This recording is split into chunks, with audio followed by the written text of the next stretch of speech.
جو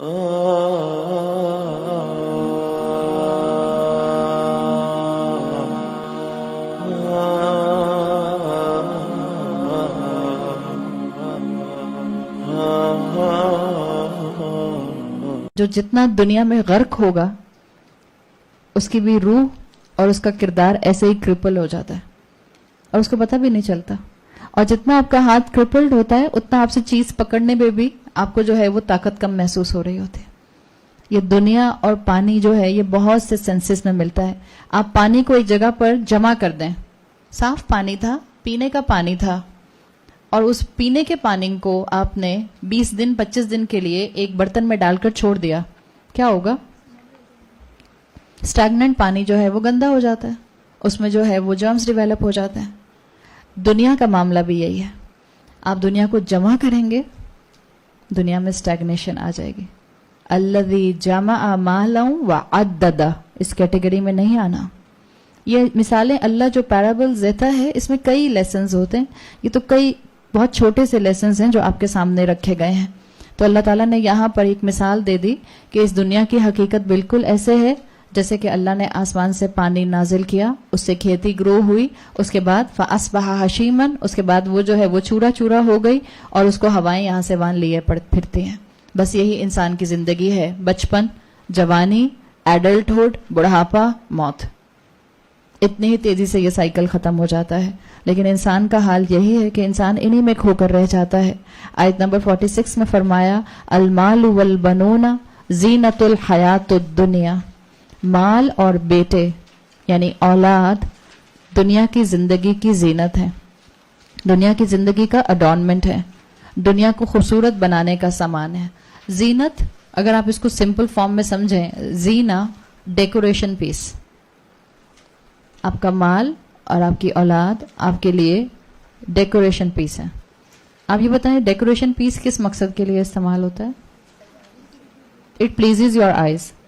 یہ سمپل, اچھا لگتا ہے نا آپ کو, بس سمپل یہ چیز ہے. مگر یہ بتائیں کہ کیا ڈیکوریشن پیس آپ کی زندگی کا مقصد ڈیفائن کر رہا ہوتا ہے؟ نہیں, ڈیکوریشن پیس آپ کی زندگی کا مقصد ڈیفائن نہیں کر رہا ہوتا. وہ انسان جو اپنی مال اور اولاد کو صرف ڈیکوریشن پیس کی حد تک رکھے گا, اس نے اس دونوں نعمتوں سے وہ چیز حاصل نہیں کی جس مقصد کے لیے اللہ نے اس کو دی تھی. یہ اللہ نے میجورٹی انسانوں کی مینٹیلٹی بتا دی ہے. میجورٹی انسان, اکثریت انسانوں کی ان کو صرف ڈیکوریشن پیس کے طور پر استعمال کرتی ہے. یاد رکھیں آپ کا سٹیٹس اور آپ کی اولاد آپ کو ڈیفائن نہیں کرتے ہیں. آپ کا سٹیٹس اگر کم ہے اور آپ کی اولاد اگر نہیں ہے تو کیا آپ اللہ کی نظر میں زینت سے محروم ہیں؟ نہیں, ایسا نہیں ہے, ایسا بالکل بھی نہیں ہے. پرسپیکٹو درست کیا گیا ہے یہاں پہ کہ اللہ تعالیٰ نے یہ تمہیں تمہاری ویلیو کے طور پر نہیں دی ہے. یہ مال اور اولاد تمہاری متاع ہیں, اور متاع عربی زبان میں کہتے ہیں ٹولز کو. یہ ٹولز ہیں تمہارے لیے. آپ کیا اسکرو ڈرائیور سے کھانا پکاتی ہیں؟ نہیں. میں نے کہا شاید آپ اس کے اوپر جو ہے وہ باربیکیو کرتی ہوں, سیخ کباب لگا کے اسکرو ڈرائیور پہ. ہم ایسا کام نہیں کرتے. آپ جو ہیں وہ ٹوتھ برش سے لکھتے ہیں؟ نہیں لکھتے. ٹولز ہے نا. ٹول کا مقصد کیا ہوتا ہے؟ جس کام کے لیے بنا ہے اسی کام کے لیے استعمال کیا جائے گا. اللہ نے یہ نعمتیں ایز اے ٹولز دی ہیں, ہم نے ان کو صرف ڈیکوریشن پیسز بنا کے رکھ لیا.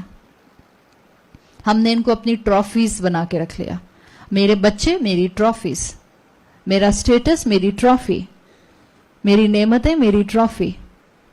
یہ ویلیو نہیں ہے, یہ قیمتن نہیں ہے ہماری, یہ ہمارے لیے متاع ہیں, یہ ہمارے لیے ٹولز ہیں.